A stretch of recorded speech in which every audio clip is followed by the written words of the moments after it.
Hello friends, welcome back to our channel. तो अब हम चलते हैं अपने पार्ट 2 पे। ठीक, पार्ट 2 में आज हम क्या सीखेंगे। पार्ट 2 में मैं आज आपको समझाऊंगा कि पिप्स क्या होता है, फॉरेक्स में लॉट साइज क्या होता है और लीवरेज। ये 3 पॉइंट मैं आपको आज के इस वीडियो में समझाऊंगा। ठीक, तो चलिए हम वीडियो स्टार्ट करते हैं। तो फॉरेक्स में प्रॉफिट और लॉस डिसाइड होता है 3 वर्ड से। ठीक, वो 3 वर्ड क्या है? पहला क्या हो गया हमारा पिप, सेकंड हो गया हमारा लॉट साइज एंड थर्ड हो गया हमारा लास्ट लेवरेज। इन तीनों से हमारा प्रॉफिट और लॉस जो होता है, पीएनएल, वो डिसाइड होता है। ठीक, इनको समझ लिया तो ट्रेडिंग क्लियर हो जाएगी। ठीक, और नहीं समझा तो आप गलत ट्रेड लेंगे और बड़े लॉसेस करेंगे। ठीक, तो अब मैं आपको समझाता हूँ स्टेप बाय स्टेप। पहले पिप क्या होता है, फिर लॉट साइज क्या होता है, फिर लीवरेज क्या होता है। ठीक, तो अब मैं बताता हूँ आपको व्हाट इज पिप। पिप क्या होता है? ठीक, पिप होता है जो प्राइस मूवमेंट होता है चार्ट पे। जैसे प्राइस मूव करता है ना, 1 रुपये से 2 रुपये गया, 2 रुपये से 3 रुपये गया। ठीक, ये जो प्राइस मूवमेंट होता है इसी को बोलते हैं पिप। अब फोरेक्स में क्या होता है, फोरेक्स के पेयर्स में आपने देखा होगा, उसके पेयर्स में कई सारे नंबर्स होते हैं। ठीक, इस तरह के 0.2, 0.3, इस तरह के पेयर्स में आपको इस तरह के नंबर दिखते होंगे जिस पे वो ट्रेड होते हैं। ठीक, अब इन सब का मतलब क्या है, ठीक, मैं आपको समझाता हूँ।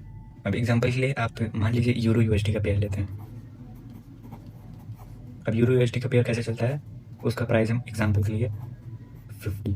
ठीक, अब ये 1.1050। ठीक, ये 50 से अगर 5 बन जाता है तो यहाँ कितने पॉइंट का चेंज आया, 1।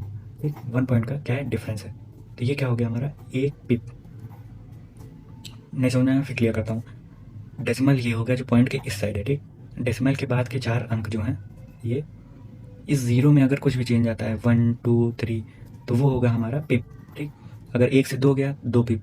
ठीक, 2 से 3 गया 3 पिप। ठीक, तो अब जैसे कि हमारे कुछ पेयर्स होते हैं, जैसे JPY, जैपनीज येन का जो पेयर है, उसका पेयर कैसे चलता है, 0.01। अब 1 से ये 2 में जाएगा तो हमारा क्या होगा, 1 पिप।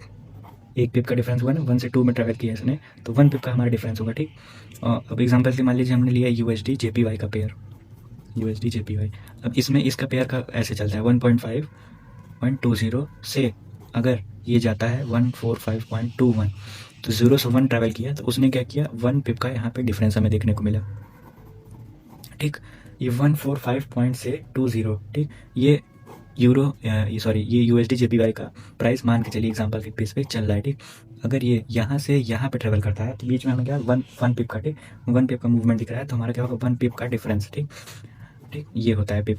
ठीक है, ये क्यों ज़रूरी है? ठीक, ये आपका ज़रूरी है, आपका प्रॉफिट लॉस ही पिप पे मिलता है। ठीक, पिप के बेसिस पे ही आपका प्रॉफिट लॉस होता है। जैसे कि स्टॉक मार्केट में पैसे पे होता है ना कि 1 पैसा बढ़ा तो उस पर प्रॉफिट लॉस होता है, तो यहाँ पे पिप होता है। ठीक, तो मार्केट जितना पिप मूव करेगी उतना ही पैसा बढ़ेगा और घटेगा। ठीक, और क्या होता है, रिस्क कैलकुलेट करना ईजी हो जाता है। ठीक, एग्जाम्पल के लिए अगर आपको नहीं पता पिप कितना मूव करता है तो आप गैम्बलिंग कर रहे हो, ठीक, ट्रेडिंग नहीं कर रहे हो। अब मैं आपको बताता हूँ लॉट साइज़ क्या होता है। ठीक, अब लॉट साइज़ क्या होता है, लॉट मतलब होता है कितनी क्वांटिटी आप ट्रेड कर रहे हो। ठीक, जैसे 1 लॉट 2 लॉट बाय करते हैं ना, तो उसी को बोलते हैं लॉट साइज। ठीक, तो फॉरेक्स में क्या होता है कि वॉल्यूम जो होते हैं वो फिक्स होते हैं। तो फ्रेंड्स, अब मैं आपको बताता हूँ कि फॉरेक्स में आपका क्या है, आपको एक क्या बेनिफिट है कि आप इसमें टुकड़ों में बटे हुए लॉट्स बाय कर सकते हैं। ठीक, टुकड़ों में बटे हुए मतलब कि जैसे स्टॉक मार्केट में होता है कि आप 1 लॉट या 2 लॉट ही ले सकते हैं, पर इसमें आप 1 लॉट के अंदर के भी लॉट ले सकते हैं। मतलब एक 1 है, उसको ब्रेक करेंगे तो 1.0, 0.2, 0.3, इस तरह के लॉटेज जो होते हैं ना, वो आप यहाँ पे बाय कर सकते हैं। तो यहाँ पे हमारे 4 तरह के मेन लॉट होते हैं। ठीक, पहला हो गया हमारा स्टैंडर्ड लॉट, दूसरा मिनी लॉट, तीसरा माइक्रो लॉट और चौथा नैनो लॉट। अब इस सब में क्या चीज़ है, ये देखिए, स्टैंडर्ड लॉट जो होता है हमारा सबसे बड़ा लॉट होता है। ठीक, फुल मतलब कि आपने 1 लॉट पूरा बाय किया और उस 1 लॉट में आपको 1 लाख यूनिट्स मिलती है, मान के चलिए 1 लाख शेयर मिलते हैं। ठीक, तो अब इस 1 लॉट में अगर 1 पिप मूव करता है, ठीक, 1 पिप मूव करता है तो आपका $10 आपके अकाउंट में फ्लक्चुएट होता हुआ आपको दिखेगा। अगर 1 पिप नेगेटिव में जाता है $10 माइनस दिखेगा, 1 पिप पॉजिटिव में जाता है आपके ट्रेड से $10 पॉजिटिव में आपको दिखेगा। ठीक, अगर मिनी लॉट में क्या है कि इससे कम 0.10, इसमें कितनी यूनिट्स होती है हमारी, 10,000 यूनिट। इसमें पर पिप आपको $1 का प्रॉफिट लॉस होगा। ठीक, मैक्रो लॉट में क्या है, इसका और ब्रेक किया 0.01 हुआ। ठीक, इसमें हमारी कितनी यूनिट्स हैं, 1000 यूनिट्स। इसमें पर पिप 0.10 सेंट्स। ठीक, पर पिप हमें प्रॉफिट लॉस होगा इस पे।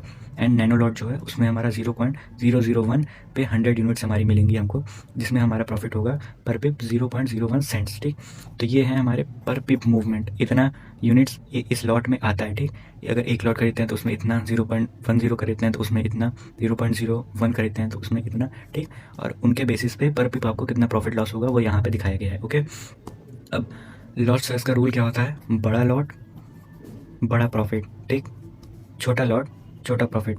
और इसका नेगेटिव भी है, बड़ा लॉट बड़ा लॉस एंड बड़ा छोटा लॉट छोटा लॉस। ठीक, तो इसमें आपको क्या है, अपना रिस्क मैनेज करके चलना चाहिए, अपना रिस्क प्लान जो है उसको फॉलो करते हुए चलना चाहिए हमें। ठीक, तो मैं आपको एग्जांपल देता हूँ। एग्जांपल चलिए, मार्केट जो है वो 10 पिप प्लस मूव किया। ठीक, मूव किया, अगर आपने स्टैंडर्ड लॉट लिया होता, ठीक, उसमें क्या है, आपका $100 प्लस में होता।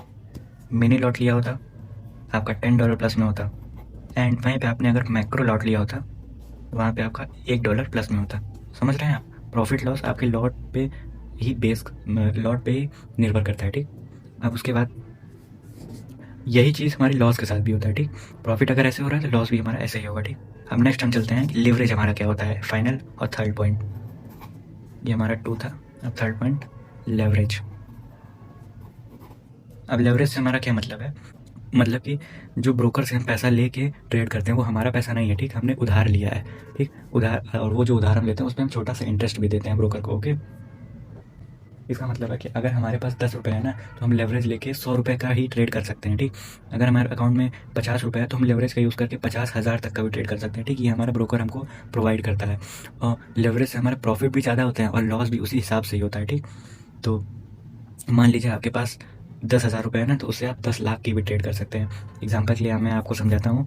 मान लीजिए आपके पास 1,000 रुपये है। ठीक, 1,000 रुपये से आप क्या करते हैं, लेवरेज लेते हैं 1:100 का। ठीक, 1:100 का मतलब आपके पास 1,000 रुपये है तो आप 1 लाख रुपये की ट्रेड कर रहे हैं।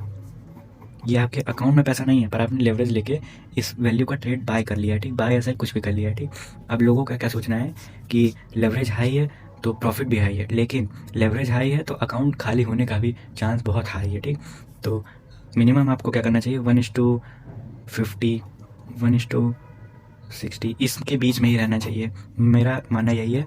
लेकिन लोग क्या करते हैं, 1:500 जाते हैं, 1:1000 जाते हैं। ये सिर्फ क्या है, अपने ग्रीड के चक्कर में। ओके, बाकी कुछ नहीं है। एक छोटा मूवमेंट हुआ और अकाउंट आपका पूरा खाली भी हो सकता है, पूरा भर भी सकता है। सो फ्रेंड्स, यही था आज के वीडियो में। अगर इससे आपको कुछ भी वैल्यू मिली हो तो मुझे कमेंट सेक्शन में ज़रूर बताइए, और जिससे मैं और बेहतर वीडियोस बनाने की कोशिश करूँ। बाकी अगर आपको कोई भी क्वेरी होती है तो आप कमेंट सेक्शन में मुझे पूछ सकते हैं, और कोई भी सजेशन है आपका तो आप मुझे कमेंट सेक्शन में प्लीज़ बताइए। ठीक, थैंक यू फ्रेंड्स, बाकी मिलते हैं नेक्स्ट पार्ट में।